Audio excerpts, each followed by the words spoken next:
everybody. I'm Dr. Willie Jolly, host of the Willie Jolly Show on Sirius XM and heard daily across America on Radio 1 stations. And I am honored to be your host for this incredible celebration. We're here to commemorate the YMCA of Metropolitan Washington's legacy of impact, spanning an incredible 170 years. Can you believe it? 170 years of transforming lives, empowering communities, and making a difference. 170 years ago, back in 1852, about 10 years before the Civil War, the YMCA of the city of Washington was formed at 10th and East Streets Northwest. That's just 1 year after the first YMCA in the USA was founded in Boston. That first DC YMCA was founded by William Chauncey Langdon, who worked at the patent office where he met Anthony Bowen. And just 1 year later, Bowen founded the first Y for African Americans. To give you a little more context, that means there were multiple YMCAs serving multiple communities in this area before the Statue of Liberty, before 19 of the United States were states, before Ford Motors made the Model T, before light bulbs. YMCAs were here serving the community first. Over the course of this celebration, we're going to look back in time at the legacy of impact the areas YMCAs have had.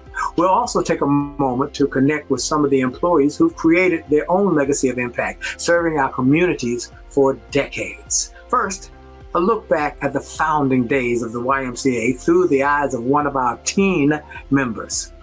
Back in 1996, a group of teens from the Anthony Bowen YMCA created a documentary on the first YMCA in the world to serve the Black community. It was called The Y Guys. Let's catch up with one of the film's creators to see what she's up to.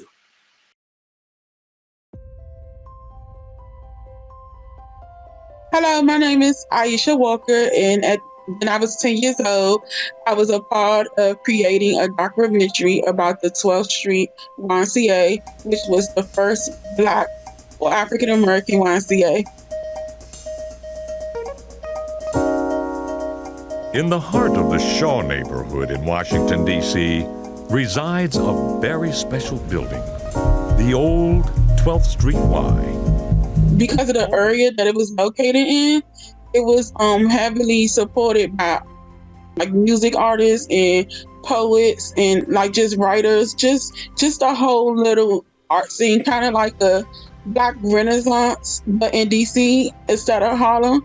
So you had the likes of Langston Hughes and Duke Ellington. I believe with these type of documentaries, it's important to learn where you come from. It's not always put into textbooks. Textbooks never give the whole story. So these type of documentaries give a different insight and a better understanding of what you may have learned in school. The YMCA left an impact on my life. I still talk to a lot of my peers that I met there as a child, even though it may not be face to face. Sometimes we still connect through things like social media. I even seen some people in person just out and about. Even some of my family members still know some of the people that I grew up with at the YMCA. I would like to wish the YMCA a happy 170th birthday. You really have paid a huge impact, not only in my life, but others as well. Please keep up the great work. While creating that documentary, Aisha and her friends learned all about Reverend Anthony Bowen, whose descendant, Dr. Fred Wills, teaches during the school year and serves as a camp counselor at YMCA Silver Spring during the summer. Dr. Wills joined us the other day to talk about his great uncle's legacy. Let's hear how the YMCA that Bowen built served his own descendants and so many more.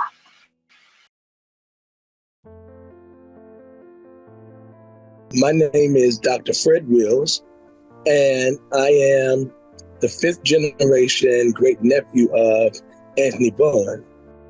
This is a man who, during a time of segregation, of civil unrest, created an institution for African Americans to help them to discover that they were not, in fact, secondhand citizens, but that they were just like anybody else.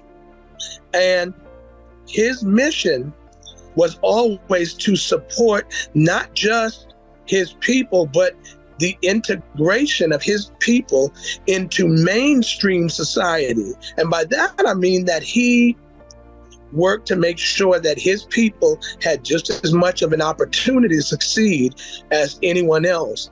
And the YMCA did that for me the year that we faced so much loss. In 2013, when I began working at the YMCA, it was at a time where tragedy had forever altered my life, and not just my life, that of my family.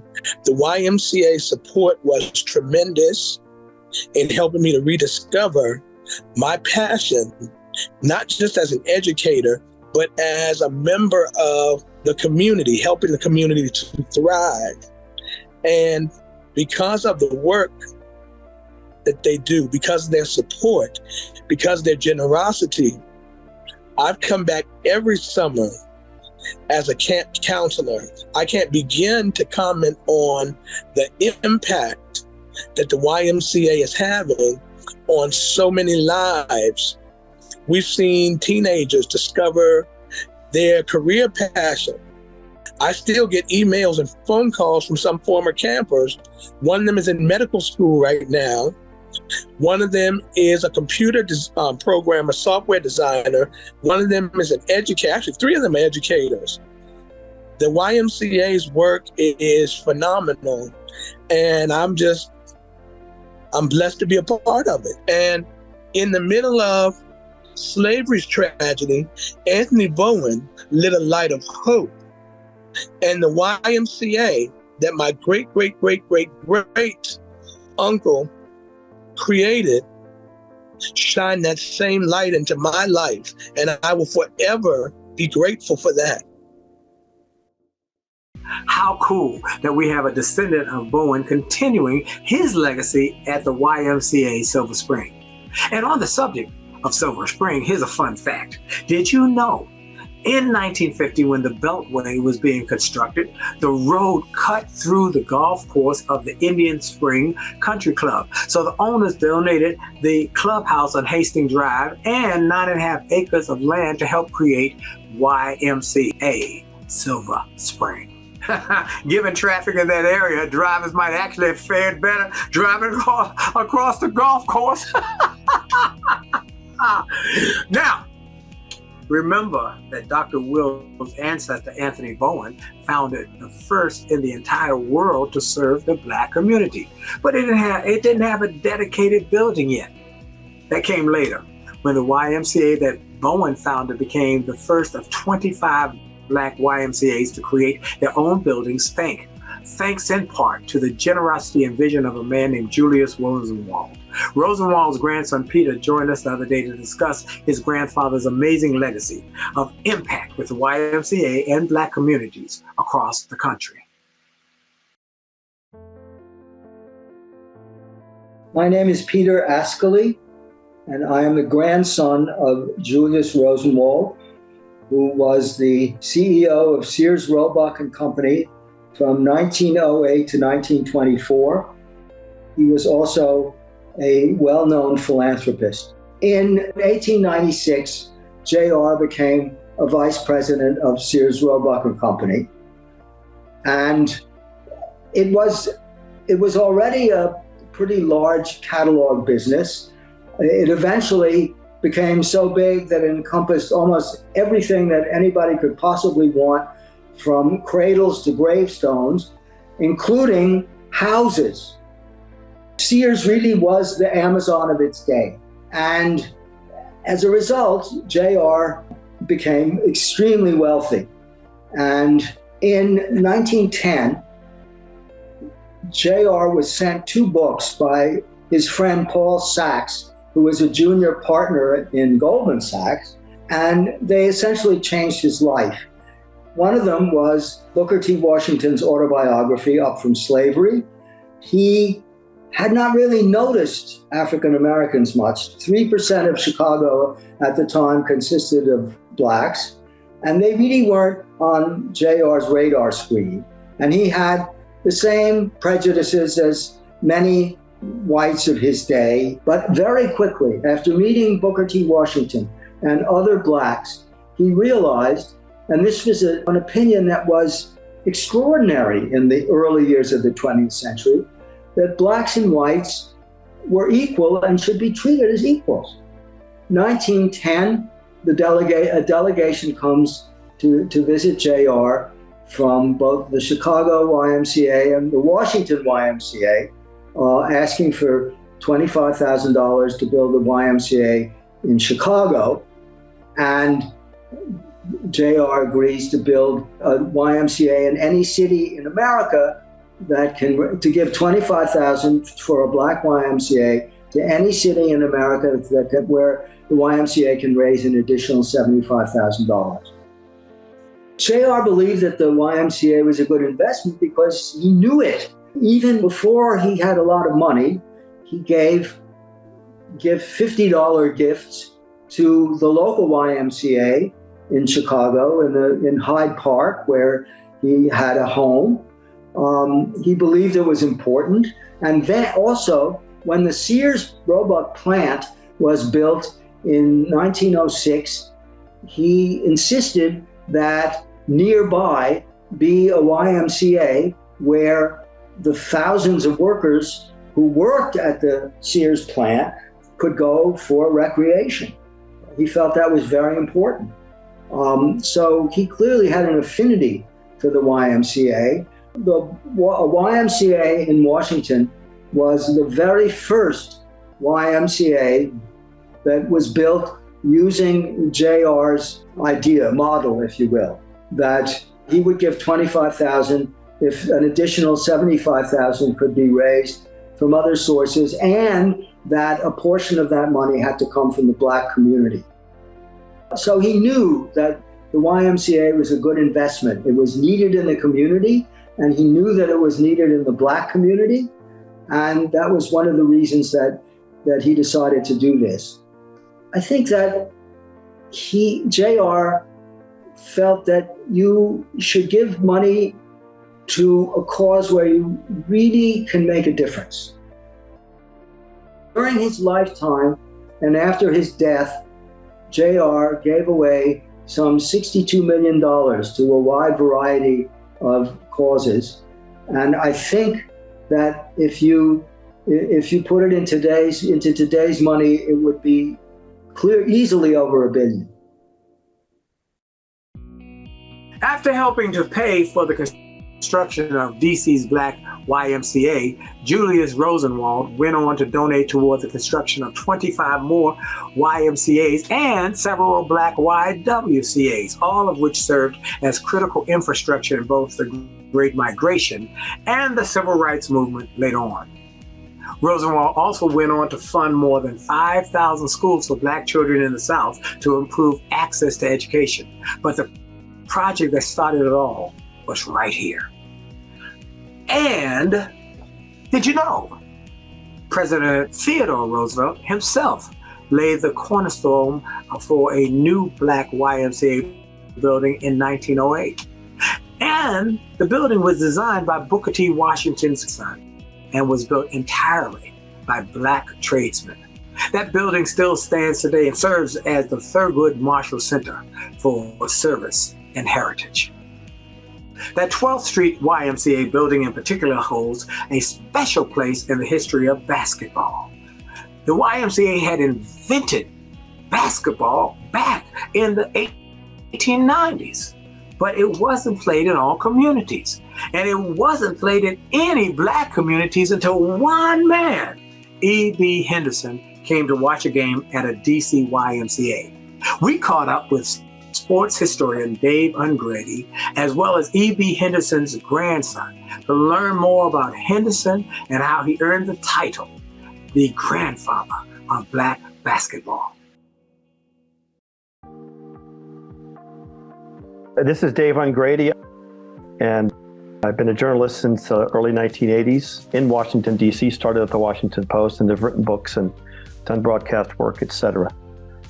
Regarding E.B. Henderson, E.B. Henderson was critical in helping elevate the interest of basketball within the Black community in Washington, D.C., and that evolved to where Washington, D.C. became a hotbed for basketball talent. My name is Edwin Bancroft Henderson II.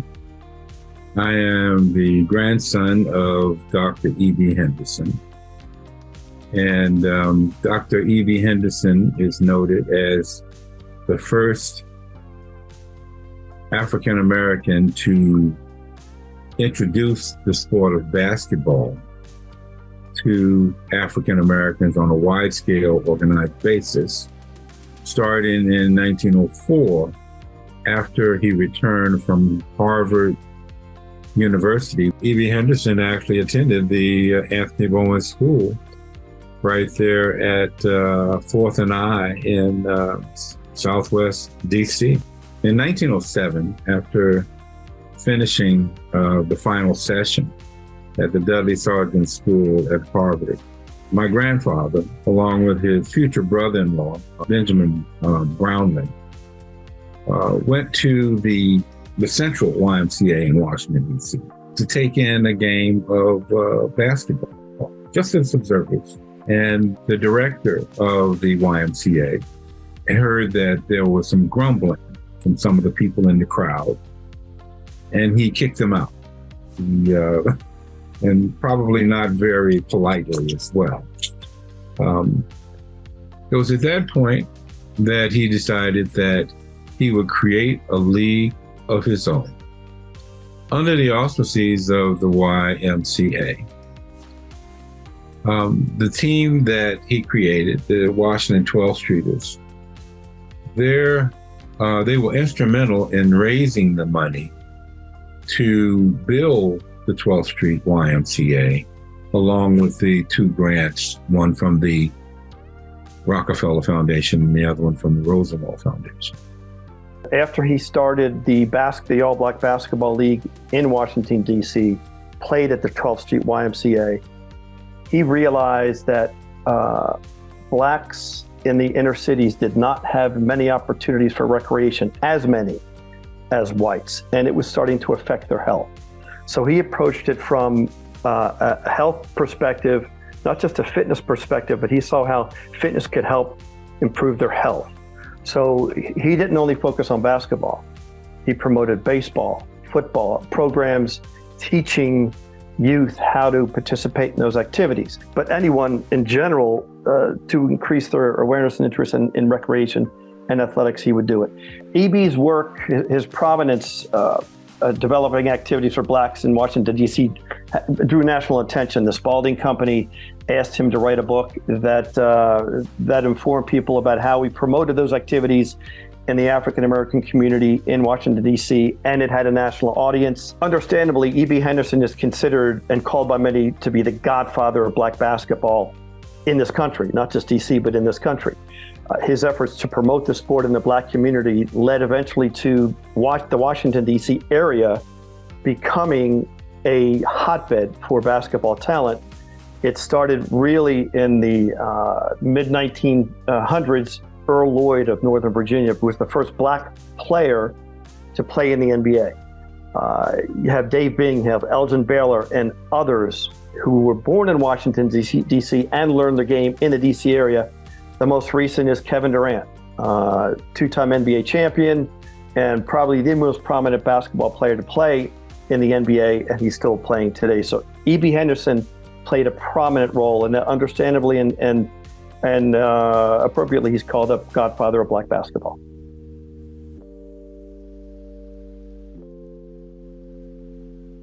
Wow. I loved learning about how our area YMCA shaped the course of basketball history. And something else about E.B. Henderson. He founded the first rural branch of the NAACP in 1918 in response to residential segregation efforts in Falls Church, Virginia. This man was a non-stop force for justice.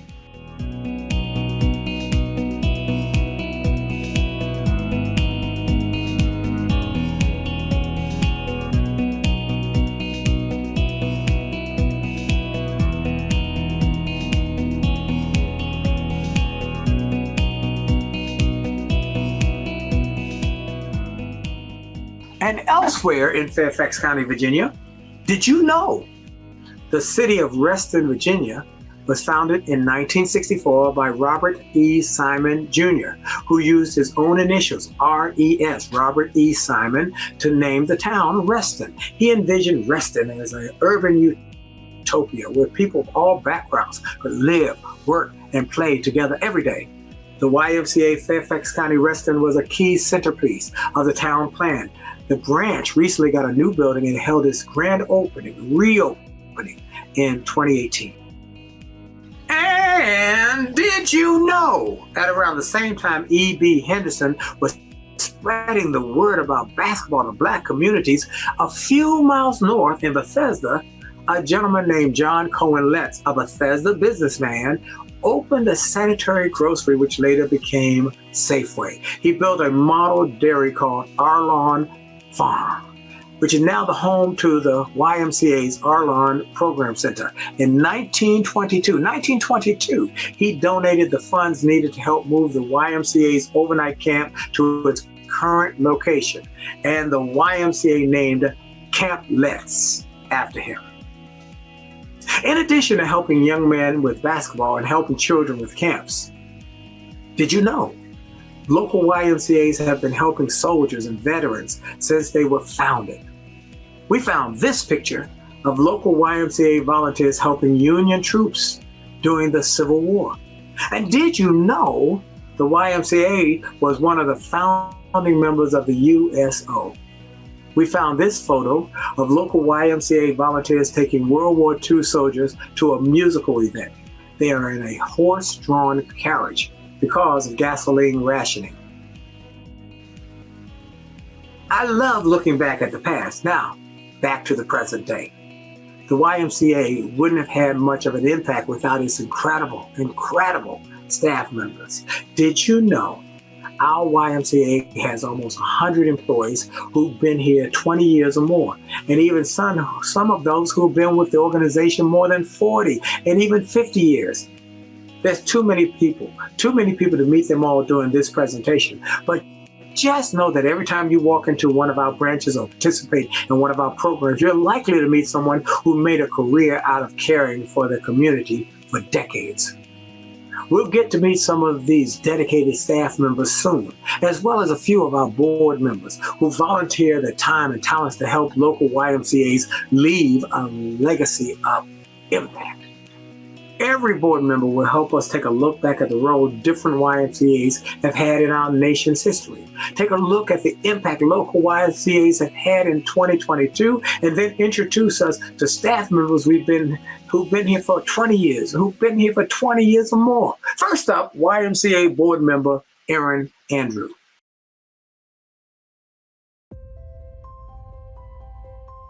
Hi, I'm Erin Andrew, and I'm head of the fundraising committee for the YMCA of Metropolitan Washington.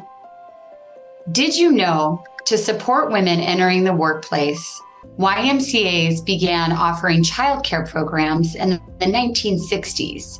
We're now the largest childcare provider in the nation.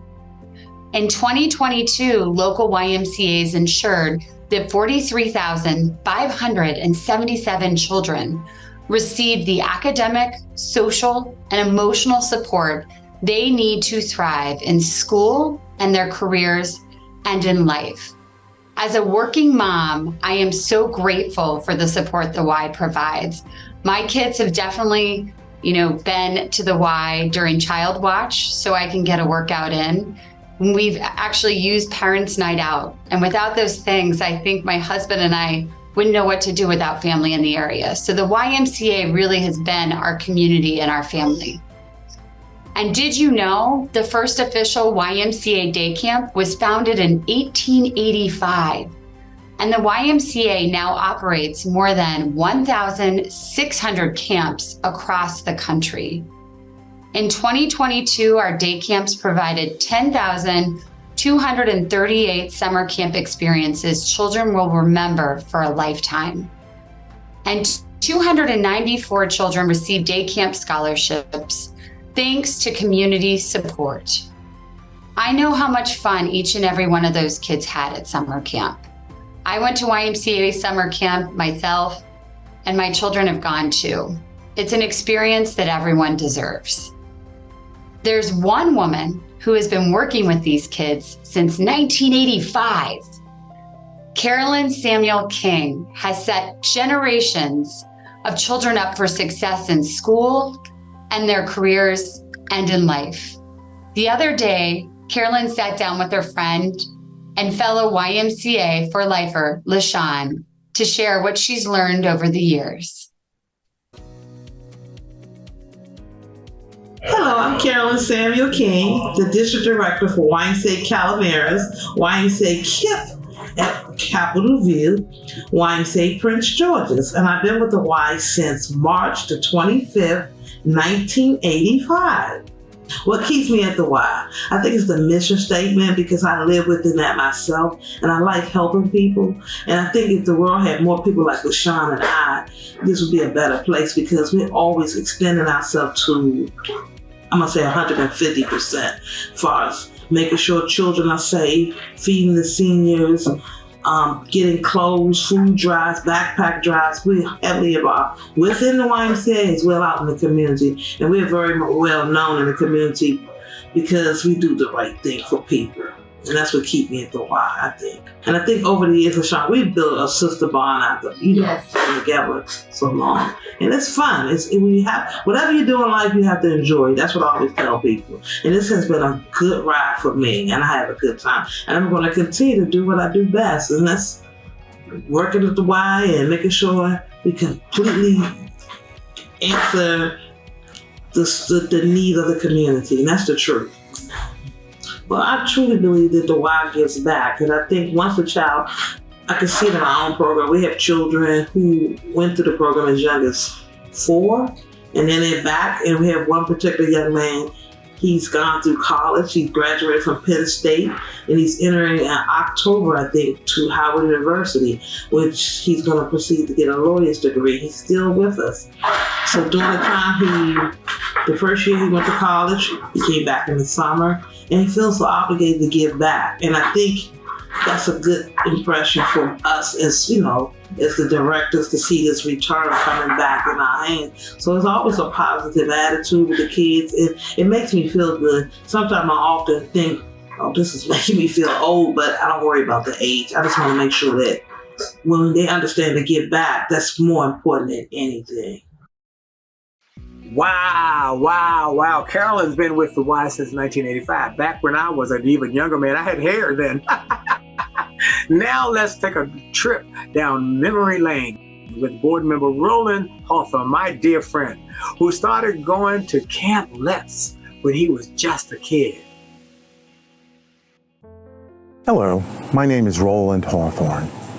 And in addition to being a YMCA member, I am also the recording secretary for the board of directors. I love Camp Let's and the experiences the kids have here because my experience was one that included being introduced to sailing and water skiing and just loving the surroundings. My first trip to Camp Let's for camp was in 1961. I was 7 years old. Fortunately, I was here knowing that I would have a few friends that first session of camp and had a lovely time. Once you come down the dirt road and you see the water, and that just made my day. And I knew that this was a place that I would really enjoy my summer camp experience. So I remember launching our boats below. There's a launch pad, and then of course walking on the floating dock to board the sailboats and go sailing and spend lots of time here on the Road River and seeing the various species of birds fly by. And I think it was the first time I ever saw a pelican was down here as well. I remember we used to do overnight camping at this island across the river, and had so much fun. We would canoe over and spend the day and evening and sleep in our sleeping bags. Forgot, it's been so long. And then in the morning, head back over to Camp Litz. And it was a wonderful weekend. Camp Litz was founded more than a century ago in 1906. It moved to its current location in 1922, became racially integrated by merging with Camp Lichtman in the 1960s, included women from Camp Orinda in 1975. Also, archaeological digs on that peninsula show that as early as 200 AD, indigenous people from the Susquehannock, Piscataway, and Patuxent nations were using local clay deposits and shaping and firing ceramics. In 2022, Camp Litz created more than 1,580 exciting new sleepaway camp experiences and friendships. And 68 campers received life-changing scholarships to Camp Litz thanks to community support. These powerful experiences connect children with nature, with new friends, and with their best selves, and change the trajectory of a child's life. I am so proud to be a part of an organization with such a legacy of impact. Thank you. Camp Litz looks like such an exciting place to learn, explore, and make friends. In fact, my grandchildren went to Camp Litz and loved it. Next up are two friends of mine, YMCA Board Chair Norma Hutchinson, sharing our STEAM impact data, and then we'll hear from our old dear friend, Janice Williams.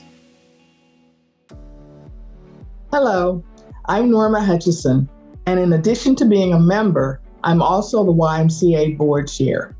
I'm delighted to share our 2022 impact data for STEAM experiences.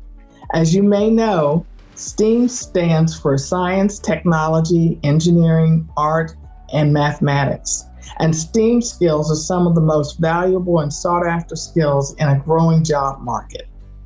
STEAM skills also help everyone tackle some of the hardest hands-on challenges in every walk of life. That said, did you know our very own Janice Williams created Thingamajig long before STEM education was all the rage?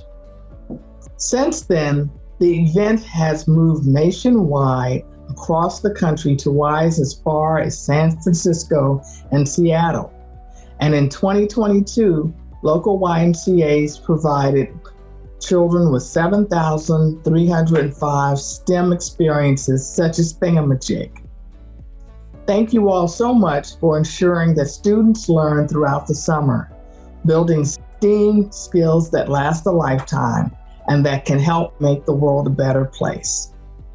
Now I'd like you to hear from the woman who invented Thingamajig Invention Convention and so many other programs, Janice Williams. Hi, this is Janice Williams, and I want to wish everybody a happy 170th anniversary. I started with the YMCA in 1976. Really seems decades ago, probably because it is. I think one of the things that really stood out was the obesity issue that was hitting our communities. And not only hitting our communities, but also the YMCA. We had young people who had difficulty going up steps. And I think from that, and just really having a committed interest from myself, and then also a team of partners that we had here at the Y, we were able to launch the YMCA PhD, which is our physically healthy and driven childhood obesity prevention program that continues to make an impact today. I think from there, one of the things that really kind of gave us tremendous joy was the YMCA Thingamajig Invention Convention, which has impacted the lives of over, about 75,000 kids, not only here in the Metropolitan Washington area, but throughout the country. Washington had a real need to make sure that we were taking care of our seniors in a way that allowed them to enjoy the years that they have to live and to be excited And I think one of the things, of course, the health and wellness portion of that is a big part of it. You know, we had seniors that came to the YMCA Fit SASSY program, which is our name for the seniors who used to come swim, work out, and go on trips. But we wanted to make sure that we were doing a little bit more than just the bus trips. But we had a real commitment to their health and wellness, and through a grant with Blue Cross Blue Shield, we were able to develop our Fit and Well Senior program. I think one of the programs that has meant a lot to me is our Power Scholars Academy, which allows young people to continue to grow and learn during the summertime. It's just so impactful because we've been able to deliver scholars back to the classroom in September with at least 2 to 3 months of advanced learning. You know, I would strongly encourage someone who has an interest in making a difference for others as well to be able to learn about yourself in a career with the YMCA. So if anybody had the least bit of interest in going to a job that would allow you to grow and to be nurtured through the different experiences, the different individuals that you're going to come in contact with, the Y is probably the best place to do so. Thanks, Janice. You know, I've always been blown away by everything you've accomplished. You are awesome. Next up is Keith Smith, discussing youth and government. Hi, I'm Keith Smith, former chair of the board of the Metropolitan YMCA, and I've also been an advisor for the Y Youth and Government program for the last 15 years. Did you know that in 1936, America was 3 years into President Franklin Roosevelt's New Deal? The Dust Bowl was ending, and the YMCA Youth and Government program was founded. This was to help high school students understand and participate in the legislative process. Our local chapter was formed in 2001. So more than 2 decades later, I am pleased to share with you that in 2022, we had 226 young people learn how to make a positive change in their community through civic engagement and becoming members in the YMCA Youth and Government program. I'd also like to introduce John DeGo. John has been with the YMCA for more than 30 years, 1989, and has worn many hats in his tenure with us, including his work with the Y Youth and Government program. Thank you, John, for your years of service and your legacy of impact. I'm John DeGo. I've been with the YMCAs since 1988 part-time, 1989 full-time, and I'm currently the Senior Vice President of Leadership Development. Yeah, I think my favorite thing about the YMCA is the work that we do to serve the community. What drives me on a daily basis is the passion our staff has for doing the work and how dedicated and committed they are to helping people, children, teens, adults, seniors, families, just be their very best. I am inspired when I watch our staff work because they're so dedicated to everybody that we serve, and they give so selflessly, and they're so caring and nurturing. I always felt like there isn't enough programming for seniors, there isn't enough programming for teens, so I was very excited to be a part of Youth and Government starting in 2002. And it's just a transformational program. I've seen lives change. We actually have students that have been with us their whole high school tenure, and I've just seen them completely change in their public speaking skills, how they interact with others, their self-esteem, all of that has been transformed over the years. And it's just a very, very powerful program. It's one of the best things we do, which is why it's one of our signature programs. We had a student one time that was coming a little disheveled to our event, and of course we thought it might be related to something else going on, but what we realized was that they were actually engaged in boxing as sparring to help raise money and income for the household for rent and food and everything else. So I realized at that point our program was probably one of the few outlets they had to actually just be a kid and just enjoy being around other young people. And I felt this program, although it does give them public speaking skills, it does give them a boost in their self-esteem, it does give them greater interpersonal and social skills. It's just really, really powerful because of the connection and the family it creates, and how we allow everyone just to come in and have a safe space to just be themselves and be a young person and help them grow into being productive adults. Like our motto says, ethical leaders and responsible citizens. Okay, so based on the current political climate that we're experiencing right now, it has been interesting because there are lots of different opinions on everything that's been happening. And what I'm very, very proud of is that Youth in Government has created such an incredibly safe space for people to really talk about what's important to them. Young people are our future, and we have to listen to them, and we have to hear what they have to say. And Youth in Government provides that space for them to say that. And part of the program is that the children put bills together, our students put bills together, and then they debate them, and some of them get passed, and the group that gets passed actually gets sent to the city council and the mayor's office. So their voice is not only heard in our program, but it's heard beyond, and I'm just very, very proud of that. And we've been doing that since the beginning of the program. Thank you for sharing, John. Now it's time for exercise. No, you don't have to get off your couch. That's not what I meant. No, calm down. No. Next up, let's hear from board member Landis Rush. Hi, my name is Landis Rush. I'm the National VP for United Healthcare.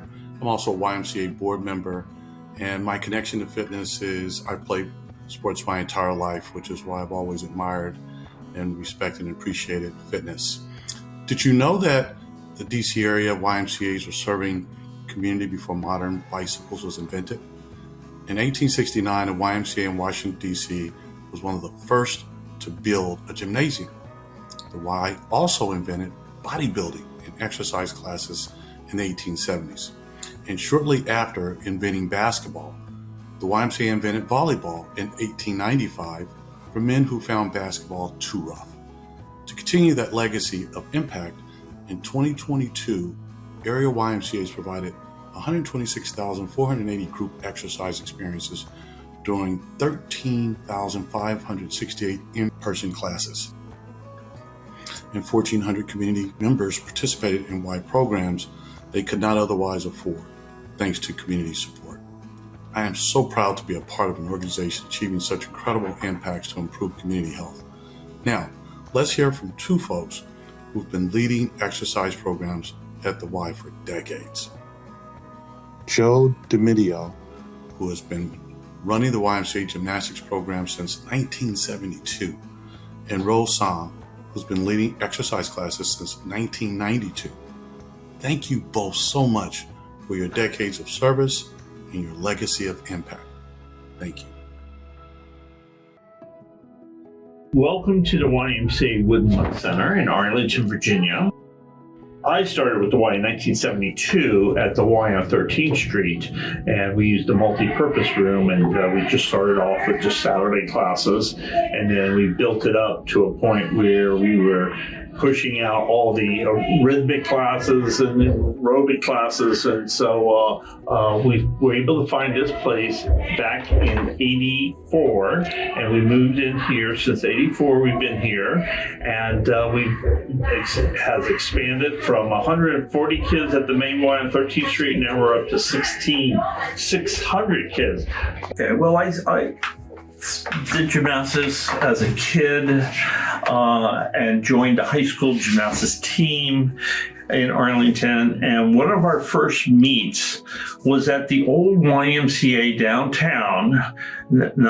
It's gone now, but that's when I first had my first experience with the YMCA.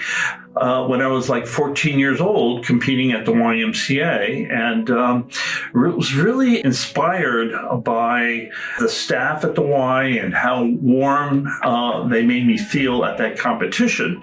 So when I was a junior in high school, that's when I started in 72 doing Saturday classes at the Y in Arlington. And there were just 2 classes. And then there was a trampoline class, and it just kept growing. And I went on to college, and I would come back every summer, and I would be a camp counselor and then a camp director. And I lifeguard, I drove the bus. You know, you wear a lot of hats at the YMCA, but I enjoyed it all. And the mission of the YMCA.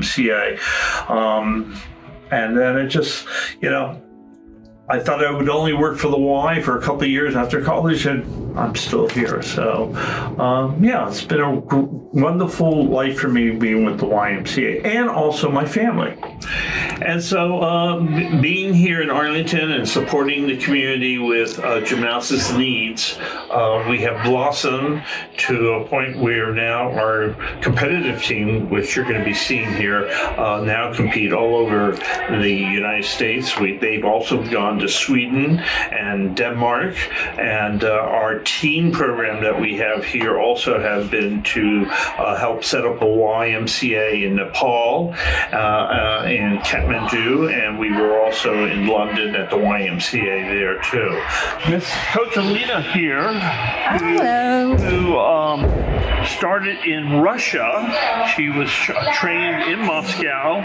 She's our lead coach for rhythmic gymnastics, and she's been with us for how many years? More than 25 years. 25 years. I'm so appreciative that I'm here working for the YMCA. I am so lucky that the YMCA is here for me to grow and to share what I have with the Y and with my staff and with the kids and the parents. And it's just I don't look at it as a job. I really don't. This is my family here. This is my second home. Of course, my first home is home, but this is my second home, and so I can't see stopping. So you might have to hang in there with me a little bit more years. Angie, hang in there with me. But thank you. Hi, my name is Rose Saab. I'm an exercise instructor and personal trainer at the Bethesda Chevy Chase YMCA. I've been with the Y for almost 30 years. I began teaching the Action Against Arthritis class and moved from there into teaching parent, child, and children's swim lessons, and then began teaching water aerobics when my teacher retired. I've worked for the Y for so long because I have made so many friends among my students, and the Y staff are always welcoming and appreciative of my efforts. My favorite thing about the Y is that I'm greeted by my name when I arrive. I feel welcomed, and I love and appreciate each of my students. Favorite memories at the Y include working on the annual turkey chase, whether in the dark to set up cones or screaming and bouncing up and down along the race course. I also love that the locker room is always a place to find support, including sharing information about where to find bras, speaking of support. Very funny, Rose. That's great. Next, our board member, Michelle Hallidan, will share a little information about the Y's Youth and Family Services Program.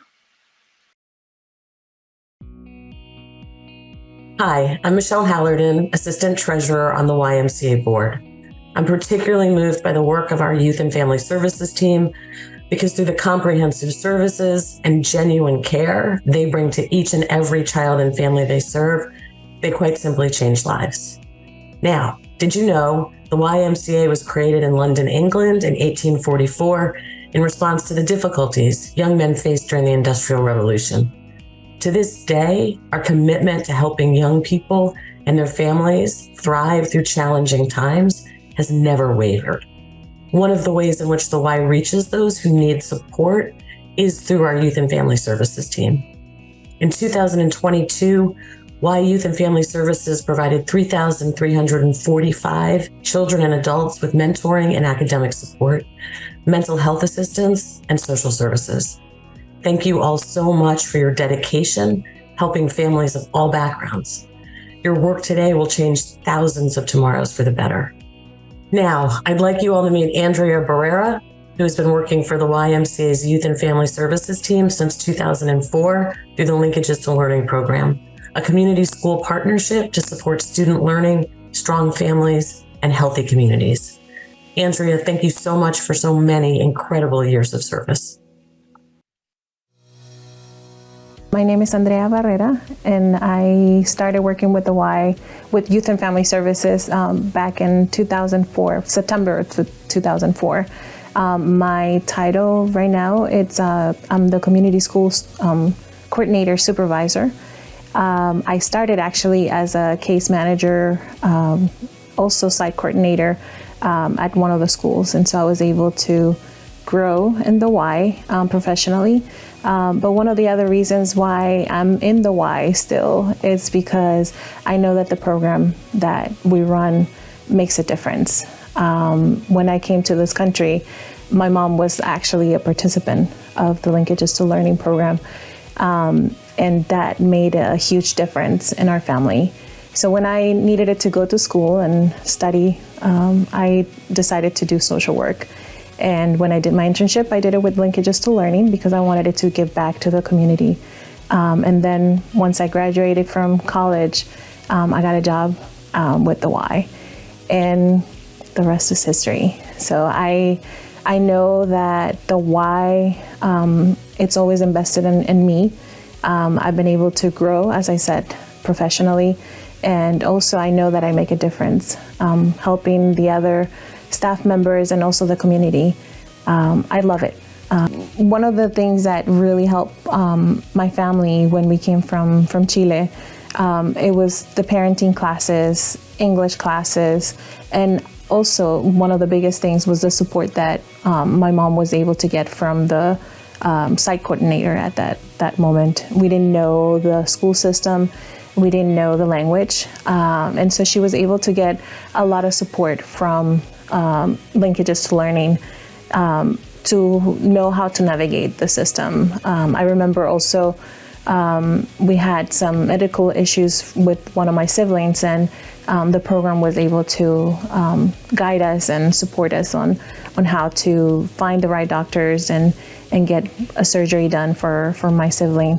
And I mean, it just made a huge difference. My mom was very sad when we came to this country, and for her to be able to volunteer with the program and at the school, she was a different person.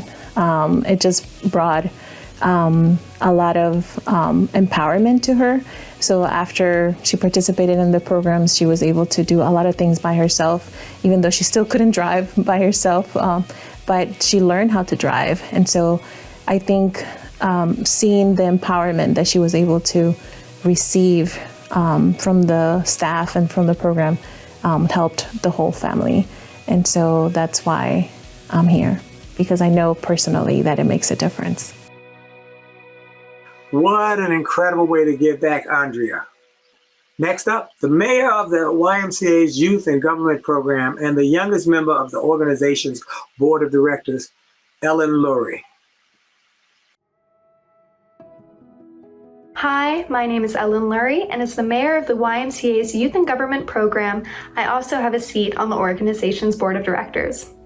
I myself have been a grateful beneficiary of the Y's swimming programs, as in childhood, I received after-school aquatics-oriented childcare from the YMCA. With that being said, did you know that at the Detroit YMCA in 1909, the YMCA introduced a radical new way to teach people to swim? Group swimming lessons, enabling staff to teach up to 800 kids to swim in as little as 4 weeks. The YMCA is still America's swim instructor, and more than 1 million people learn to swim at the YMCA every year. The YMCA is also a champion for equity in aquatics, working to ensure people of all backgrounds can be safe around water and enjoy the lifelong benefits of swimming. To continue this legacy of impact, in 2022, 8,162 individuals built aquatic skills at their YMCA. Now I'd like you to meet an amazing man who got his start with YMCA Aquatics and then swam his way up through the ranks, Mr. Donnie Shaw.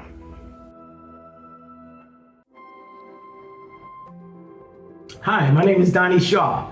I started at the Y in 1987 as a part-time lifeguard. Yes, an opening lifetime lifeguard. That means you couldn't be late for work. And from there, I became an aquatics director. And believe it or not, from there, I became an aquatics director for not just one branch, but several branches, including this one, YMCA Anthony Bowen. Now, my career led me to becoming a second in command, so to speak. The title was called Senior Program Director. That's when I moved over to the Arlington Y. From there, I came to YMCA Anthony Bowen as a Senior Program Director, again, second in command. Well, I took a little break from the Y for a minute, and lo and behold, Angie brought me back, and I came back as an aquatics director. And from there, I became a membership director, starting at YMCA National Capital. Now, from that point, I remember Angie saying, "What do you want to do next?" Well, I knew I didn't want to be an executive director, so I decided, well, I will take the streets and become the director of community relations and make the Y a household name. And the rest is history. I retired after probably a dozen years of being the Director of Community Relations for DC.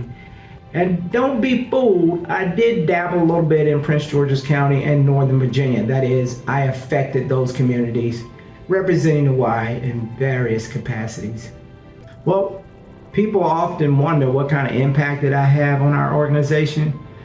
I started in aquatics by making sure kids that couldn't afford to swim learned how to swim. So from aquatics, going into the other parts of the Y, such as membership, I've hired, they used to call me Second Chance Shaw because I would hire returning citizens, teach them how to be a membership rep, and honestly, they did a wonderful job. And then you look at some of the things that I did as a community relations director. That one, very fruitful. I was able to bring corporate America to the Y, but it helped us meet our mission, whether they gave us funding, or whether they gave us tangibles, or whether they gave us a favor. I also worked with the local government here in Washington, D.C., which better known as our council. Made friends there, even with the mayor. But those kind of relationships allowed me to get what the Y needed to meet its mission. And if you wanted to put it in dollars, it's just millions. If you wanted to put it into tangibles, it's just tons. If you wanted to put it into intangibles, I can't. It's a lot. All of you out there watching me give you this Donnie Shaw show, I want to thank you all for making me who I am, because I wouldn't have been successful if it wasn't for all of you. From rank and file to those of you out in the community, I couldn't have done it if it wasn't for you. Thank you for answering my phone calls. You folks that are coming into the Y as rank and file, staff person, whatever you want to name yourself, answer your phone calls. If I can give you some advice, answer your phone or answer your emails, but answer your phone calls. And as Angie taught me, and I'm gonna sign off on this one, promise less and deliver more. See y'all later. Now, let's talk turkey. Did you know way back in 1896, the YMCA in Buffalo, New York held the first ever Thanksgiving Day race? Only 6 people showed up for the 5-mile race, and only 4 made it across the finish line. In 2022, 5,173 participants ran, bike, or swam and generated almost $287,000 to help serve kids in our community. Gotta love how many people are racing to help kids. Next up, Board Vice Chair Leslie Zork shares about all of the ways the YMCA supports youth development, healthy living, and social responsibility beyond the walls of our branches and out in our communities. Hi, I'm Leslie Zork, Vice Chair of the Board of Directors. All of our members know that we're dedicated to healthy living, but not everyone understands that beyond exercise, the Y takes a more holistic approach to health and wellness. Did you know the triangle that became a part of the YMCA logo back in 1891 stands for the Y's commitment to supporting three things: the mind, body, and spirit of every community member. If you look closely, that triangle remains in our logo, and we support mind, body, and spirit to this day, continuing our legacy of impact. I want to share a few numbers with you that demonstrate this impact. In 2022, our community health and nutrition team educated 4,548 members on healthy lifestyles. And the YMCA provided 227,489 healthy meals to children and delivered 7,000 pounds of produce to vulnerable communities. Our Fit and Well Seniors program served 17,741 individuals virtually and 8,237 seniors in person, with exercise, seminars, events, field trips, and wellness activities. And our Power Scholars program served 162 children with enriching and exciting learning activities. I am so proud of the difference the YMCA makes in the community.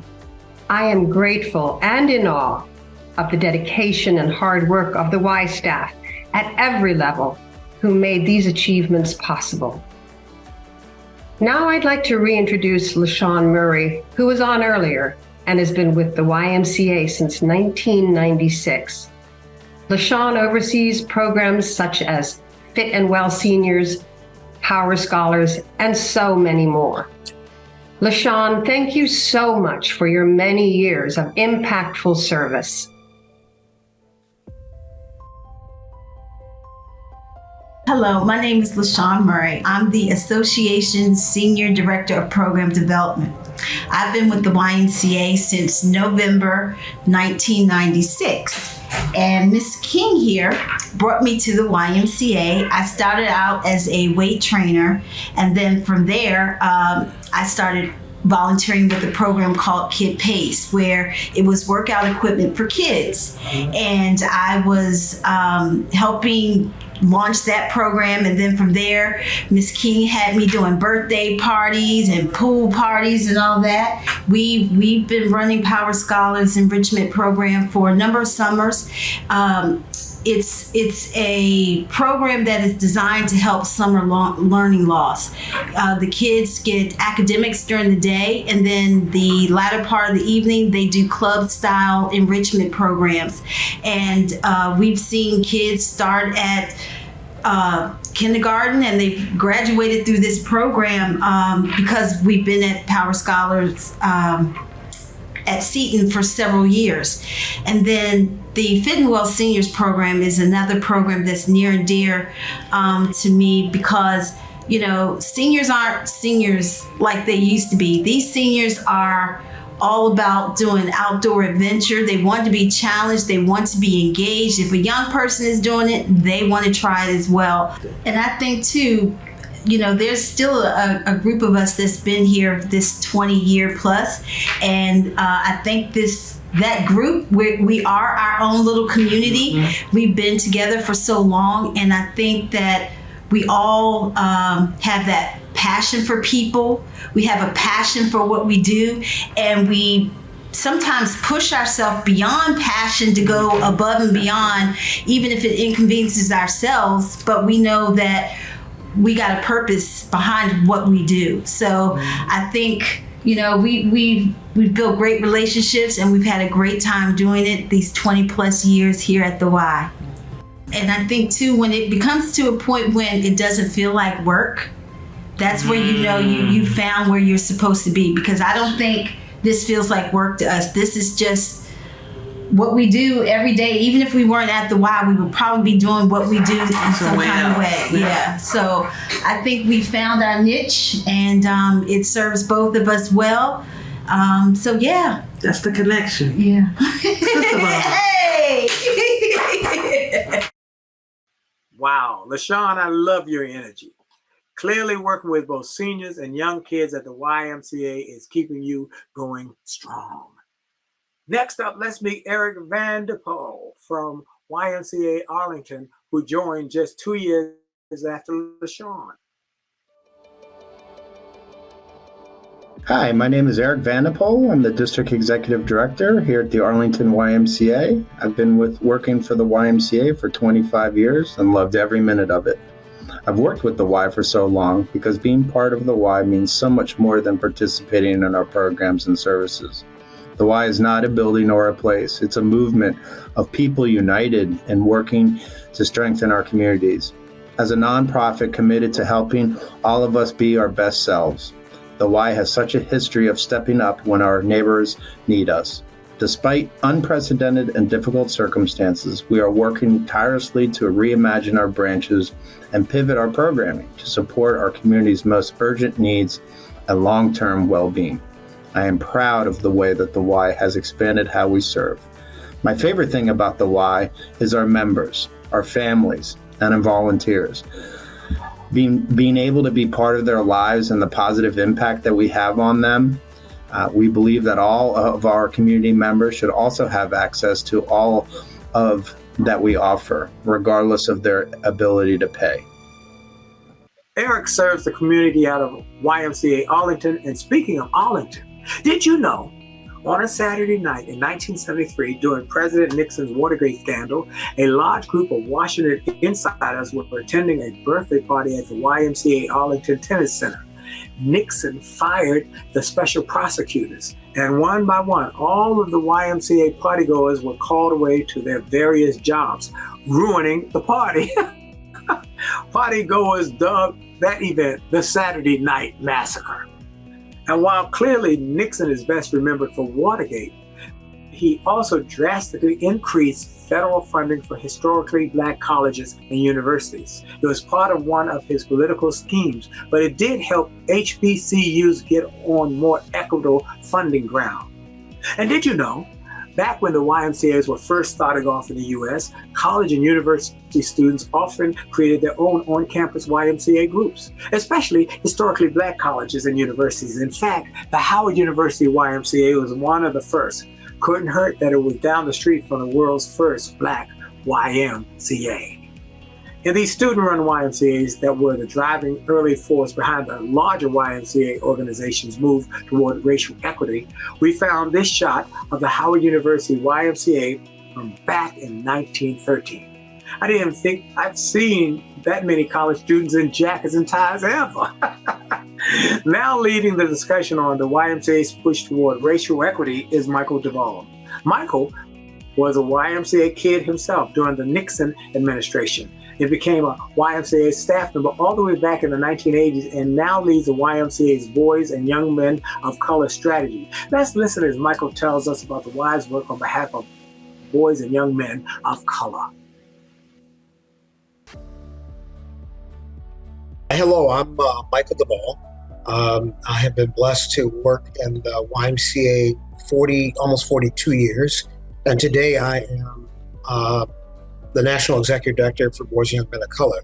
So it's so important to remember in 1853 when Anthony Bowen created the first Black Y, we were focused on Boys and Young Men of Color. If you jump to 1884, Boys and Young Men of Color were at 24 locations because we weren't confined to buildings. So if you jump again to 1888, Richard Morris, who was at the time the national CEO, hires William Hunton to stimulate more Ys to focus on boys, young men of color, specifically in Black communities. So when you look at 1888, what you can see is a huge upscale number. Now in 1912, what's really important is that early 1900 period, there's a Jewish philanthropist named Julius Rosenwald, who gets involved because he is convinced by Booker T. Washington to focus on this particular topic. In 1910, Julius Rosenwald picks up on it because of this conversation with Booker T. Washington to focus on boys, young men of color.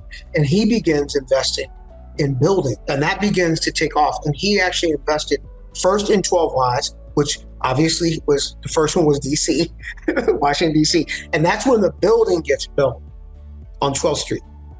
But it begins to take off, and you begin to delineate there are more buildings being built across the country for boys and young men of color that span from Harlem, New York, all the way down to what I would consider to be the Deep South. And again, the Ys take off, and now you begin to see buildings, structure being built, and peaking in 1945 with 84 Black Ys focused on boys and young men of color. 84 focus on boys, young men of color. And that reason that timestamp is really important is because that's also the beginning of the conversations, the interracial conversations around integration. The documented history in 1945 was that the Y had 81,000 Black members. Part of what we see happening is the mobilization of Black Ys gives a centrifugal force for Black people to organize. Integration doesn't pick up speed until the early 1960s, but what you see is Black Ys merging into what we would now know as white Ys, just Ys in general. In 2018, that was re-stimulated with the African American CEO Network in a meeting held in Washington, D.C. at the Anthony Bowen Y to focus on boys and young men of color. That is not by coincidence, because the data pre-COVID, this is pre-COVID in 2018, was coming out that the chronic absenteeism of Black boys, particularly boys and young men of color, had been peaking before COVID. So you can imagine in 2022, it is, I think the national statistic, if you were to focus on boys and young men of color nationally across the country, in low to moderate income communities, the chronic absenteeism at somewhere 54%. So therefore, half of our boys in low to moderate communities are not going to school. And so this is, once again, the strategy focus that was started in 1853. And so we've never moved away from it. We just hadn't been focused on it with great intention the way we are today. And we are currently in 54 cities on our way to 72 cities by the end of 2024. We have some roughly about 3,000 plus boys that we have been serving. We hope to get to about 4,800 or so by year end. Thank you, Michael. Now that we've looked over 170 years of history and met a few of the folks who made a career of the YMCA for decades, it's time to recognize a few of the individuals who did exceptional work in 2022. It's time for our annual awards.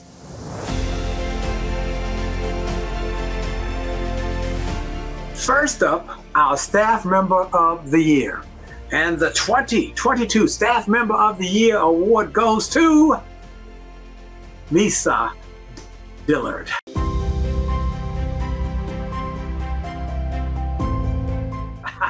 Congratulations, Misa. Let's watch as she gets a surprise call from Angie. Hi, Misha.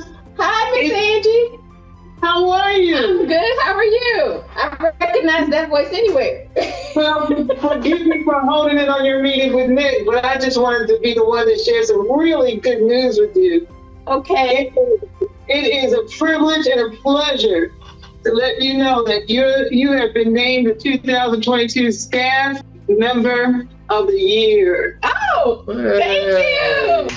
Thank you. Let's all applaud to that. Well deserved. Well deserved. Oh, thank you so much. I am grateful. Like, that's amazing. Like, and Misha, the folks who nominated you, they went on and on and on about how you were one of the most dedicated, talented, diligent, I guess, hardworking, and smartest employees who really makes everyone better in the organization. And so, and the awards committee also agreed with that, obviously, as well. So congratulations. I mean, we just loved hearing how you organized the parents to rally behind the Early Learning Center when you did that. and how you're a community liaison. I always knew that that was something that you were incredibly gifted with. How you help staff grow and make sure things get done, and how you personally visit each branch every day and make sure that there's face-to-face. All these wonderful things that you do, all these great attributes when it comes to doing the job the way you do it. I even heard that every now and then you've been known to drive a bus and push them up. Whatever needs to be done. And that's why you're so deserving. Just so deserving. You're just such a bright light that shines. And I just wanted to personally, I told Nick and Allison and everyone else that I just wanted to personally bring you congratulations. I also heard that you're now the chair of the Youth Support Network in Alexandria. Yes. So that just validates it even more.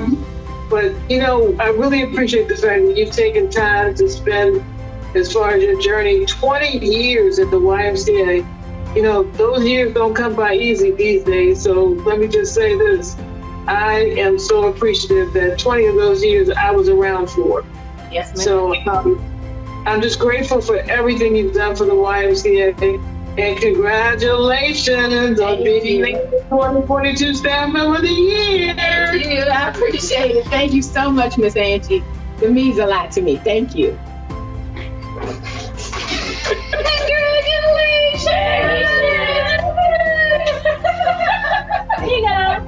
Thank you. Yes, we got snacks. Congrats. We got cheese and jelly right here. And just want to enjoy this moment. Wow. Next up is our Community Bridgebuilder of the Year Award. And I'm sad to say that this individual passed away in 2022, but her impact on the community lives on. The 2022 YMCA Community Bridgebuilder Award goes to Joyce Harlow.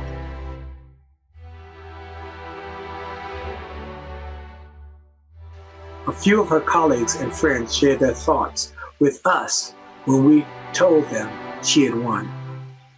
Hi, my name is Anal. I've been working with the Y for 7 years, and since I started, me and Joyce used to open the school together, so and she was always on time, excited to be at school. She loved the kids, make sure to say hi to every one of them with a big smile, go around and check on the teachers, if they're around, if they're okay, if anyone is sick or not here. And when she got sick and I used to call her to check on her, she would always say, I am thankful for my life and I'm thankful for every new day I have. And till today, when I open the school in the morning, I do remember Joyce's names, she said. Hi, I'm Susan, and Joyce worked for the Y in Bowen for 15 years, and 7 of those were with us in our early learning program. I can always remember that Joyce was able to remember the smallest details of the lives of people in our community, the families that we served, and her coworkers, and even 6 months later would be able to follow up with something that was happening and just have that personal connection to them. Joyce served thousands of students in kindergarten through 5th grade, the elementary age years, and also that spilled over into our early learning program. And those students, even after they graduated elementary, would run into Joyce in the community and would be able to recognize her and just remember the things that she had poured into their lives. And that's just one of the many reasons that we love Joyce. Hi, my name is Louise, and Joyce helped me out in my pre-K classroom. She always remembered my children, made each of them feel loved and wanted and special, and made the teachers here at Loudon feel loved and wanted and special as well. We are so thankful that she was part of our Y family, and we will always love you, Joyce. Thank you. Thank you so much for sharing those fond memories.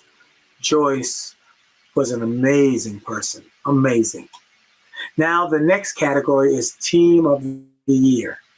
And for the first time ever, we have a tie.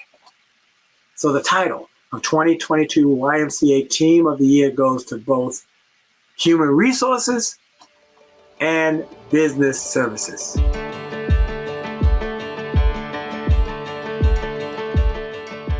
I I am so happy to accept the award for Team of the Year on behalf of the HR team.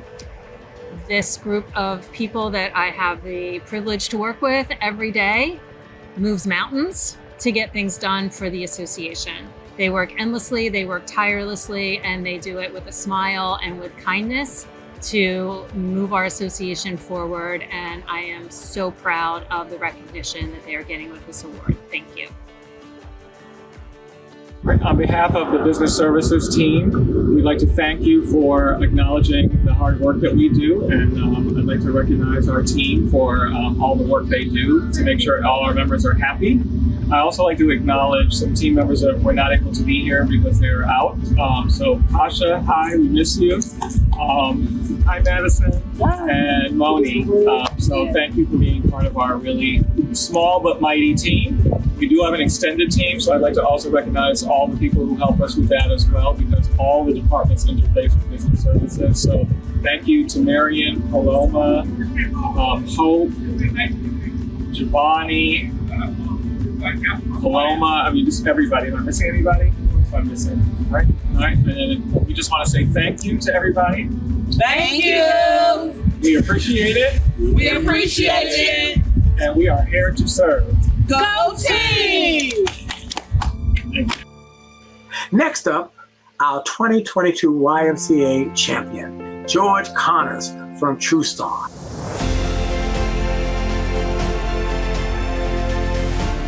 The YMCA Champion Award goes to an extraordinary individual who advocates for the Y, offers support when needed, maintains a meaningful relationship with the organization, genuinely cares about its people, shares Y stories with enthusiasm, and makes themselves available to assist when required. Angie called him the other day to thank him for everything he's done for the organization and give him the good news.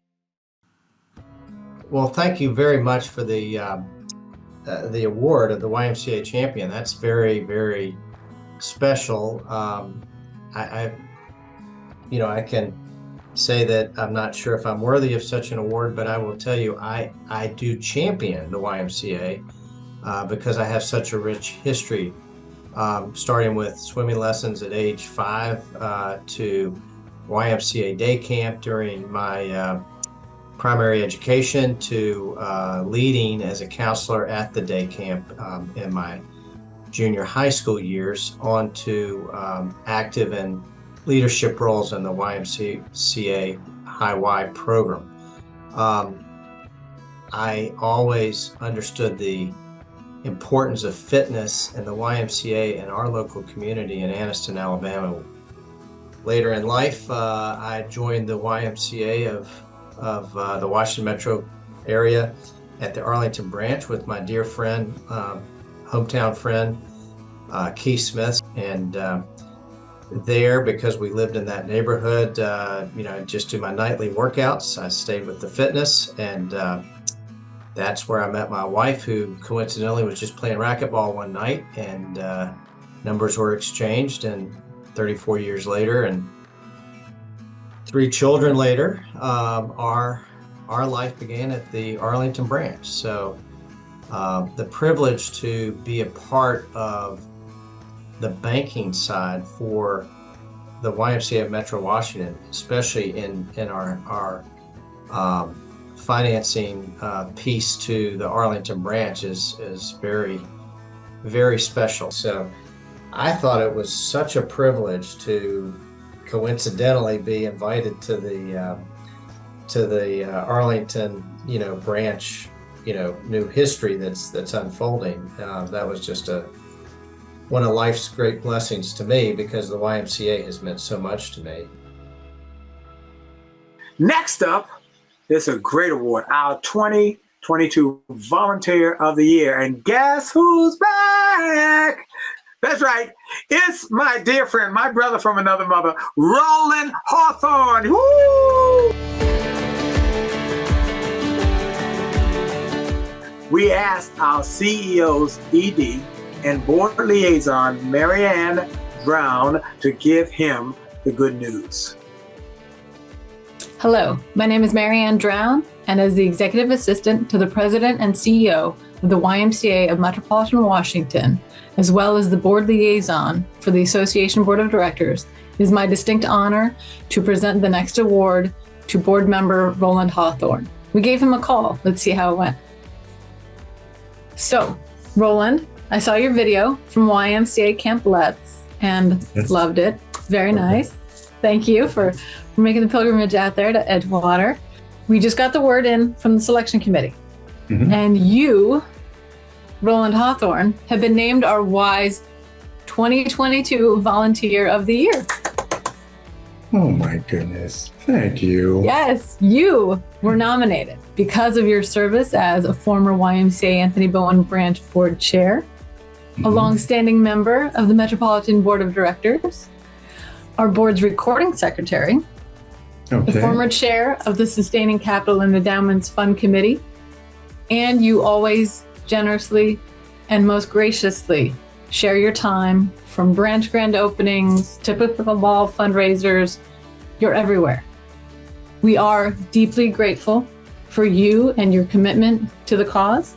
The Y wouldn't be the Y without incredible volunteers like you. Well, that's so kind of you. Thank you. My goodness. Have I been involved in all those things? You have. You have. The years go on. Thank you. Yes, well, it's a pleasure. I am so grateful. Thank you to the committee and to Angie and everyone. It's very kind of you. Definitely. On behalf of the board, Y leadership, the entire Y family, we're grateful to have you in your service. Thank you so much. That's wonderful. Well, I'm very grateful. I've been very fortunate because I have been a member of the Y since I was about 7 years old. And I've relished every activity, every moment. I've participated, not only now, but then. And so I'm very grateful for the recognition, and I look forward to carrying on however I can be used by the association. Next up, our 2022 Sponsor of the Year. Please give a big round of applause for the Brick Companies Foundation.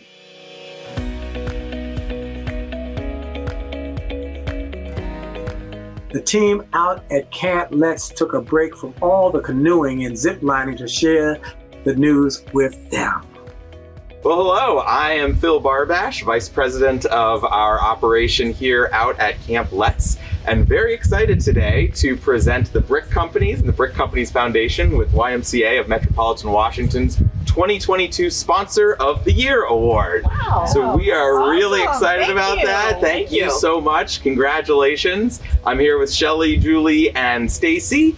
And if you all don't mind, could you just share a little bit about the Brick Companies, the foundation, specifically your employee giving program that you set up? Because that was really kind of one of the deciding factors in all of this, and just kind of what makes Camp Let's special for all of you. Absolutely. We, Camp Let's is right in our neighborhood, and it ties in so wonderfully with our commitment to environmental stewardship.